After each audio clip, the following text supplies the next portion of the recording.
नमस्कार मंडळी, कशा आहात? मजेत ना? मजेतच राहा. वैशालीज किचनमध्ये तुमचं खूप खूप स्वागत आहे. शाळेच्या मुलांसाठी आज आपण टिफिन बनवणार आहोत आणि तेही झटपट. काय बनवणार आहे ते आपण? आज रवा इडली बनवणार आहोत. चला तर मग, 1 वाटी इथे बारीक रवा घेतलेला आहे आणि अर्धी वाटी दही घेतलेला आहे. आता रवा जाड असेल तर मिक्सरला बारीक करून घ्या.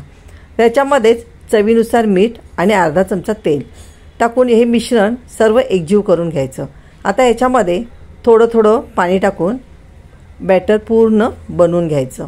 जसं आपण इडलीचं बॅटर बनवतो त्याप्रमाणे इथे आपल्याला हा बॅटर तयार करायचा आहे. इथे आपलं बघा बॅटर असं छान हलवून घ्यायचा आणि सॉफ्ट असं होतो. याप्रमाणे आपलं बॅटर इथे तयार झालेलं आहे. आता आपण 10 मिनिटं बाजूला ठेवूया. आता आपण त्या स्टफिंगसाठी इथे बटाट्याची भाजी बनवणार आहोत. तर इथे 2 बटाटे बॉईल करून घेतलेले आहेत. पॅनमध्ये थोडंसं तेल टाकून थोडीशी उडदाची डाळ, मोहरी, हिंग, थोडीशी मिरची, कांदा, कढीपत्ता आणि अद्रक बारीक चिरून घेतलेला तो टाकलेला आहे. थोडीशी वरून हळद टाकायची आणि कांदा सॉफ्ट होईपर्यंत परतून घ्यायचा. आता परतलेल्याच कांद्यामध्ये आपण बटाटे जे बॉईल केलेले आहेत ते कुस्करून घालायचे आणि छान अशी एकजीव करून घ्यायची. वरून चवीनुसार मीठ टाकायचं. आता इथे आपली भाजी पूर्ण तयार झालेली आहे. वरून कोथिंबीर टाकून थंड करून घेऊया.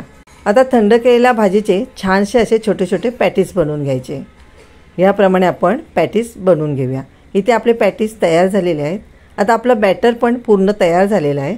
वरून थोडंसं सोडा किंवा इनो टाकून घ्यायचं त्याच्यामध्येच आणि छान असं मिश्रण एकसारखं ढवळून घ्यायचं. आता बॅटर तर आपलं तयार झालेलं आहे. इथे मी वाट्या घेतलेल्या आहेत. वाटेमध्ये तेल लावून घेतलं आहे आणि जो बॅटर होता थोडंसं टाकला. वरून जी टिक्की बनवली होती ती टाकली. त्याच्यानंतर वरून परत मी रव्याचं बॅटर टाकून घेतलं. वाटीऐवजी पेला घेतला तरीही चालेल. आता इथे पाणी बॉईल करायला ठेवलं. वरती चाळण ठेवली आणि चाळणीवरती ह्या सर्व वाट्या मी एकसारख्या लावून घेतल्या आणि 5 ते 6 मिनटं छान असा वाफवून घेतल्या. इथे 5 ते 7 मिनटं झालेली आहेत. मस्त आपले रव्याची इडली इथे तयार झालेली आहे. आता आपण ही काढून घेऊया. बघा वाटीला तेल छान लावला की आपले रव्याच्या ज्या इडल्या आहेत त्या पटकन निघतात. याप्रमाणे आपल्या इथे रव्याची इडली तयार झालेली आहे. स्टफिंग इडली तयार झालेली आहे. छान जाळी पडलेली आहे. आता आपण इथे कट करून बघूया. इथे बघा याप्रमाणे आपण कट केलेली आहे. आता मुलांना आवडतात म्हणून आपण वेगवेगळ्या प्रकारे आपण इथे कट करून घेणार आहोत.